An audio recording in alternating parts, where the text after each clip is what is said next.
Brahmapur MKCG medical श्वासक्रिय रोग चिकित्सा विभाग पक्षर आयोजित हेब चेस्टकन ओडिशा राज्य चैप्टर 2026 दीर्घ 24 वर्ष पर एभली राज्य स्तरीय सम्मेलन आयोजन करुछि एमकेसीजी। यह श्वासक्रिय चिकित्सा क्षेत्र में एक प्रमुख वैज्ञानिक सम्मेलन। यह कार्यक्रम Gopalpur Mayfair palm beach resort ठारे आसंता जनवरी 24 एवं 25 तारीख में 2 दिन धरी अनुष्ठित होब। राज्य एवं राज्य बाहर डाक्तरी गवेषक शिक्षाविद एवं स्नातकोत्तर विद्वान को एकत्रित करने सम्मेलन। शिक्षाविद एवं स्नातकोत्तर विद्वान को एकत्रित कर सम्मेलन। यह 2 दिनिया सम्मेलन में मुख्यतः वक्तृता, इंटरैक्टिव पैनल आलोचना, मौलिक गवेषणा उपस्थापन एवं श्वासक्रिया आलोच्य एवं इम्यूनोथेरापी उपर व्यवहारिक विषय आलोचना हेब। पल्मोनोलॉजिस्ट एवं स्वास्थ्य सेवा विशेषज्ञ द्वारा आलोचना, श्वासक्रिय क्षेत्र में समसामयिक चैलेंज एवं सफलता अनुसंधान पाई पैनल आलोचना, युव चिकित्सक एवं छात्र मानक सेमानकर वैज्ञानिक कार्य प्रदर्शन करने को सक्षम करुवा गवेषणा फोरम एवं एलर्जी एवं इम्यूनोथेरापी रे क्लिनिकल प्रयोग पर केंद्रित दक्षता वर्धन कर्मशाला आयोजित होब आयोजक कमिटी अध्यक्ष प्रोफेसर डाक्टर प्रियंका दास कहते। एभली कर्मशाला नूतन डाक्तरी चिकित्सा क्षेत्र में दिग्दर्शन देव बोली कमिटी संपादक प्रोफेसर डाक्तर प्रियोजित जेना सांबादिक सम्मेलन में सूचना देते। मुख्य परामर्शदाता प्रोफेसर नारायण मिश्र, प्रोफेसर हेमंत कुमार सेठ, डॉक्टर परेश चंद्र महंत, डॉक्टर सुश्री श्वेतपद्म एवं डॉक्टर सरोज कुमार मिश्र प्रमुख सांबादिक सम्मेलन में उपस्थित थे। Bureau report GTV news.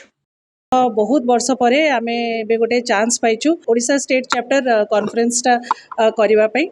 आम डिपार्टमेंट मध्य किछि वर्ष भितर बहुत माने इम्प्रूव करिछि, जोटा कि आग आमर माने पीजी डिपार्टमेंट नथिला। एबे 2022 रु आमर पीजी मध्य खोलिछि। आ दुईटा सक्सेसिव बैच पीजी स्टूडेंट्स आमर पास कर सालेनी। आमर आईसीयू फंक्शनल हेछि एवं आमर चेस्ट वार्ड एक्सपेंशन भी हबो। एई चेस्ट कॉन्फ्रेंस रे आमे बहुत माने नेशनल और स्टेट लेवल रो भल भल जो माने रेस्पिरेटरी मेडिसिन रो जो माने स्टॉलवर्ट माने तांको सब आमे इनवाइट करिछु, जोथरे कि चीफ गेस्ट अछंती हमर Padmashri doctor professor doctor Digambar Behera, आउ मध्य हमर जे dean and principal madam professor doctor Suchitra Das madam, आउ superintendent professor doctor Durga Madhab Satpathy sir, एमाने गेस्ट ऑफ ऑनर।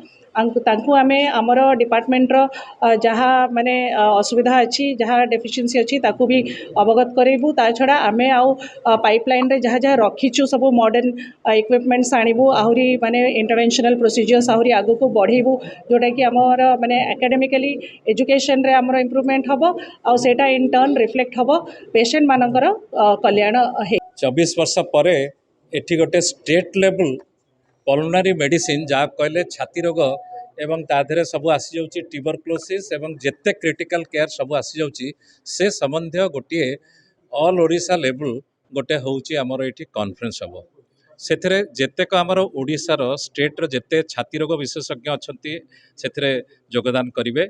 हमर मूल उद्देश्य होला जे एथिरे जहाँ जहाँ नूतन पद्धति आमर ये ट्यूबरक्लोसिस कहतु बा अन्य चेस्ट डिजीजेस विषय कहतु से विषय आमर ये आलोचना हब।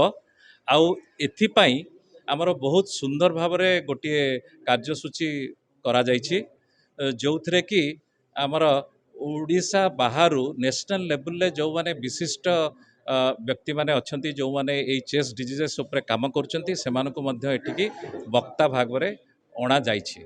दीर्घ 2 दिन धरी आमर यही साइंटिफिक सेशन चलिबो एवं एथिरे आमर प्राय 200 खंडे लोक एथिरे योगदान करिवे।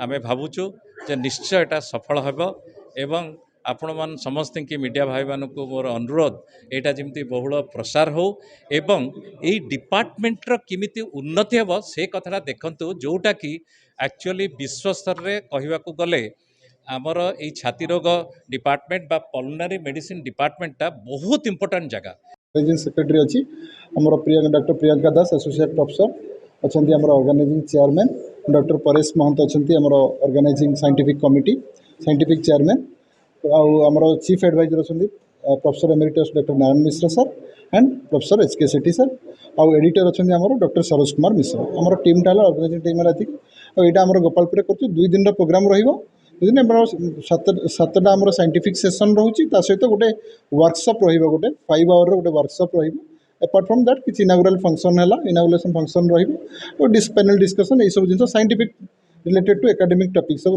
जोटा कि बहुत ट्यूबरकुलोसिस आउ चेस्ट डिजीज जोटा रिसेंट एडवांसेस जोटा आम कह obstetric disease like asthma COPD उपर इंटरस्टिशियल लंग डिजीज उपर कि लंग कैंसर उपर स्लीप मेडिसिन आउ क्रिटिकल केयर उपर ये सब रिसेंट ट्रेंडिंग टॉपिक उपर आम सब मल्टीपल सेशंस रखीचु जो कि आमर 12 जन नेशनल फैकल्टीज आसुँच विभिन्न इरू दिल्ली हैदराबाद चेन्नई बहुत जगार आमर नेशनल एमिनेंट आसुँच लेवल भी आम मोर 200 पार्टिसिपेट चेस्ट फिजिशियन ता बाद भी मेडिसिन एलाइड सब्जेक्ट मेडिसिन भी आम सहित भी एकेडमिक इंटरेस्ट रहा।